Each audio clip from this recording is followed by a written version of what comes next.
السلام علیکم ورحمۃ اللہ وبرکاتہ۔ مفتی احمد یار خان نعیمی رحمۃ اللہ علیہ مراد آبادی فرماتے ہیں، حضرت ابراہیم علیہ السلام کی دعاؤں پر تبصرہ کرتے ہوئے آپ فرماتے ہیں، وَإِذْ قَالَ إِبْرَاهِيمُ رَبِّ اجْعَلْ هَٰذَا بَلَدًا آمِنًا وَارْزُقْ أَهْلَهُ مِنَ الثَّمَرَاتِ۔ اس آیت مبارکہ کا ترجمہ جب حضرت ابراہیم علیہ السلام نے عرض کیا کہ مولا اس جگہ کو امن والا شہر بنا دے اور یہاں کے باشندوں کو طرح طرح کے پھل دے، تو اس دعا پر تبصرہ فرماتے ہوئے آپ نے فرمایا ہے، اور ابراہیم نے دعا کی، ہماری اولاد میں ہمیشہ ایک جماعت فرما بردار رکھ، ربنا وبعث فیہم رسولا منہم یتلو علیہم آیاتک، اے رب ہمارے اسی مسلم جماعت میں وہ رسول آخری بھیج جو ان پر تیری آیتیں تلاوت کریں۔ اور آگے فرمایا، ربنا انی اسکنت من ذریتی بواد غیر ذی درع عند بیتک المحرم ربنا لیقیموا الصلاۃ فاجعل افئدۃ من الناس تہوی الیہم وارزقہم من الثمرات لعلہم یشکرون۔ اے میرے رب، میں نے اپنی کچھ اولاد ایک جنگل میں بسائی ہے جس میں کھیتی نہیں، تیرے حرمت والے گھر کے پاس۔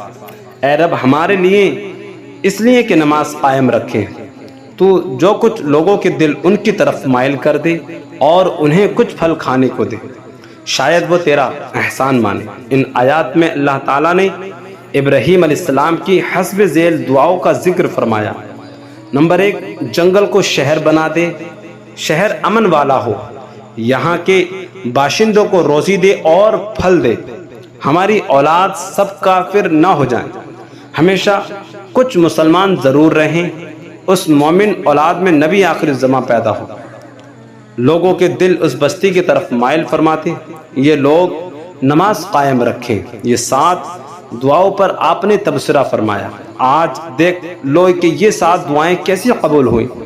وہاں آج تک مکہ شریف آباد ہے، آپ کی ساری اولاد کافر نہ ہوئی، سید صاحبان سب گمراہ نہیں ہو سکتے۔ حضور صلی اللہ علیہ وسلم اسی مومن جماعت میں پیدا ہوئے، وہاں باوجود یہ کہ کھیتی باڑی نہیں مگر رزق اور پھل کی کثرت سے، ہر جگہ قحط سے لوگ مرتے ہیں مگر وہاں آج تک کوئی قحط سے نہیں مرا۔ مسلمانوں کے دل مکہ شریف کی طرف کیسے مائل ہیں، وہ دن رات دیکھنے میں آ رہا ہے کہ فاسق و فاجر بھی مکہ پر فدا ہے۔ سبحان اللہ۔ حضرت ابراہیم علیہ السلام کے منہ سے نکل گیا کہ بواد غیر ذی درع، بے کھیتی والا جنگل۔ تاثیر تو دیکھو کہ اب تک وہ جگہ ریتیلی ہی ہے کہ وہاں کھیتی ہو سکتی ہی نہیں، یہ ان کی زبان کی تاثیر ہے، اور کیوں نہ ہو۔ رب تعالیٰ نے فرمایا اپنا لڑکا ذبح کر دو، عرض کیا بہت اچھا، فرمایا اپنے کو نمرود کی آگ میں ڈال دو، عرض کیا بہت اچھا، فرمایا اپنے بچے بیوی کو ویران جنگل میں بے آب و دانہ چھوڑ آؤ، عرض کیا بہت اچھا۔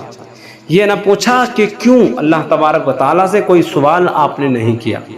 جب وہ رب تعالیٰ کی اتنی مانتے ہیں تو رب تعالیٰ بھی ان کی مانتا ہے۔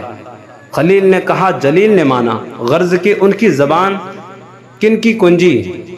صدر اللہ فاضل سیدنا نعیم الدین مراد آبادی فرماتے ہیں، حضرت ابراہیم علیہ السلام کا یہ واقعہ آپ کے آگ میں ڈالے جانے کے بعد ہوا۔ آگ کے واقعے میں آپ نے دعا نہ فرمائی اور اس واقعے میں دعا کی، اور اللہ تعالیٰ نے کارسازی پر اعتماد کر کے دعا نہ کرنا بھی تو توکل اور بہتر ہے، لیکن مقام دعا اس سے بھی افضل ہے۔ تو حضرت ابراہیم علیہ السلام کا اس آخر واقعے میں دعا فرمانا اس لیے ہے کہ آپ مدارج کمال میں دم بدم ترقی پر ہیں۔ حضرت ابراہیم علیہ السلام کی دعا قبول ہوئی اور قبیلہ جرہم نے اس طرف سے گزرتے ہوئے ایک پرندہ دیکھا تو انہیں تعجب ہوا کہ بیابان میں پرندہ کیسا، شاید کہیں چشمہ نمودار ہوا ہو۔ جستجو کی تو دیکھا کہ چشمہ زمزم شریف میں پانی ہے۔ یہ دیکھ کر ان لوگوں نے حضرت حاجرہ سے وہاں بسنے کی اجازت چاہی تو انہوں نے اس شرط سے اجازت دی کہ پانی میں تمہارا حق نہ ہوگا۔ وہ لوگ وہاں بسے۔ رسول اللہ صلی اللہ علیہ وسلم نے ارشاد فرمایا، جس کا مفہوم ہے اللہ تعالیٰ اسماعیل پر رحم فرمائے، اگر وہ زمزم کو ترک کر دیتی، یا فرمایا اگر وہ پانی سے چلو نہ بھرتی، چلو نہ بھرتی تو یہ ایک بہتا دریا ہوتا۔ پھر قبیلہ جرہم کے لوگ آئے اور عرض کی کیا آپ ہمیں یہاں ٹھہرنے کی اجازت دیتی ہیں؟ فرمایا ہاں، اس شرط پر کہ تمہارا پانی پر کوئی حق نہیں ہوگا۔ انہوں نے تسلیم کر لیا، ٹھیک آیا اور وہاں بسنے لگے۔ حضرت اسماعیل علیہ السلام پرورش پاتے رہے۔ اس کے بعد حضرت ابراہیم علیہ السلام بھی وقتاً فوقتاً براق پر سوار ہو کر وہاں تشریف لاتے رہے، اپنی زوجہ اور اپنے بیٹے سے ملاقات کرتے رہے۔